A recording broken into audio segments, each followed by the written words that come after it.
বৈঠকে ঘোষণা করা হলো যে অপারেশন সিঁদুর জারি থাকবে। এটা নিয়ে মন্তব্য আমরা করব না।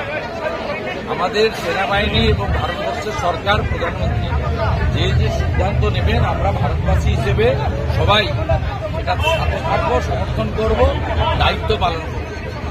তা আলাদা করে বলার কাজ আমাদের নয়। আমরা পুরো দেশের সঙ্গে আছি। 140 কোটি জনগণ, ইন্ডিয়ান আর্মি এবং প্যারামিলিটারি ফোর্সের সঙ্গে আমরা দাঁড়িয়েছি। দাদা, আজকে শ্রীকৃষ্ণ মূর্তি আজকের আপনি দেখুন, এই গীতা মন্দিরের শতাব্দী প্রাচীন ঐতিহ্য রয়েছে।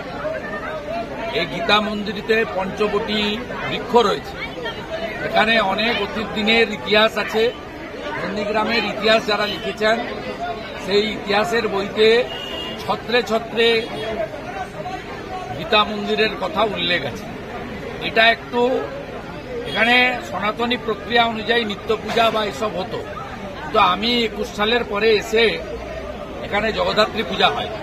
আমি জগদ্ধাত্রী পূজায় এসে দেখলাম যে জানকীনাথ মন্দির সেজে উঠছে, রেয়াপাড়া সিদ্ধিনাথজিউর মন্দির সেজে উঠছে, সিংহবাহিনী মন্দির সেজে উঠছে, বিভিন্ন জায়গায় হরিপুর, দাউদপুর, মহেশপুর, গোকুলনগর নানা সনাতনী প্রতিষ্ঠান সেজে উঠছে। এমনকি পুরুষোত্তমপুরের মঠও বিরাট জায়গা জুড়ে বাগান, পুকুর, প্রার্থনা কক্ষ, ঠাকুরের ঘর সব সেজে উঠছে চারিদিকে। আমার সব জায়গায় যাওয়া আছে। নতুন নতুন অনেক মন্দির হচ্ছে। তাই এই গীতা মন্দির অবহেলিত থাকবে কেন? এখানে কিছু গ্রামের বর্ষিয়ান মানুষ তারা ধরে রেখেছিলেন, কিন্তু এখন আপনারা জানেন যে সকলের আর্থিক সংকট আছে, দাতার সংখ্যা কম, এবং যে সামান্য দান পাওয়া যাবে তা দিয়ে কিছু হবে না।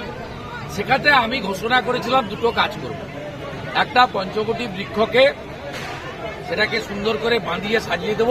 তার জন্য 11.5 লক্ষ টাকা 23 সালে অনুমোদিত হয়েছে, কিন্তু ইনারা কাগজপত্র দিতে পারেননি বলে রবীন্দ্রবাবু খানিকটা অসুস্থ ছিলেন। সেই কাজটা আটকে আছে। সেটা কাগজ দিলেই টেন্ডার হয়ে যাবে, কাজ হয়ে যাবে। আর যেহেতু মন্দির বা মূর্তি সরকারি টাকায় করা যায় না, আমাদের সরকারি টাকা পারমিট করে না, সেই কারণে দীঘাতে কালচারাল সেন্টার হয়েছে, মন্দির হয়নি, যেহেতু সরকারি টাকায় হয়েছে। সেই জন্য এখানে মন্দিরের রিপেয়ারিং তারা নিজের অর্থে করেছে। তার 2,20,000 টাকা দিয়ে ওনাদের চয়েস করা এটি 3.5 ফুট উঁচু রাজস্থান মার্বেলে ভগবান শ্রীকৃষ্ণের একটি অপরূপ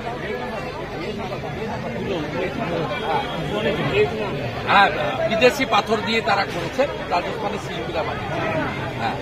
সেই পাথরের অপরূপ মূর্তি একটা তৈরি হয়েছে, প্রতিষ্ঠা হয়েছে। আজকে একটি বিশেষ অনুষ্ঠান করে প্রায় সহস্রাধিক সনাতনীদের উপস্থিতিতে আমরা আরতি করে ঠাকুরকে এখানে প্রতিষ্ঠাটাকে মানুষের কাছে প্রচারিত করলাম, যাতে সবাই আসে। এরপরে আরো দুটো কাজ আমাদের করতে হবে। একটা আজকেই ঘোষণা করে গেলাম, এখানে সন্ধ্যাবেলা অন্ধকার থাকবে না, সোলার আলো আমরা লাগাবো। উচ্চমানের সোলার আলো কয়েকটা বসিয়ে দেবো, যাতে সন্ধ্যাবেলা একটু আলোকিত থাকে। এটা পবিত্র জায়গা। আর তার পরবর্তীকালে যে 11.5 লক্ষ টাকার কাজ আছে, শেষ হয়ে গেলে আমরা এমপিল্যাট থেকে অভিজিৎ বাবুকে অনুরোধ করে বাউন্ডারি ওয়ালটাও করি।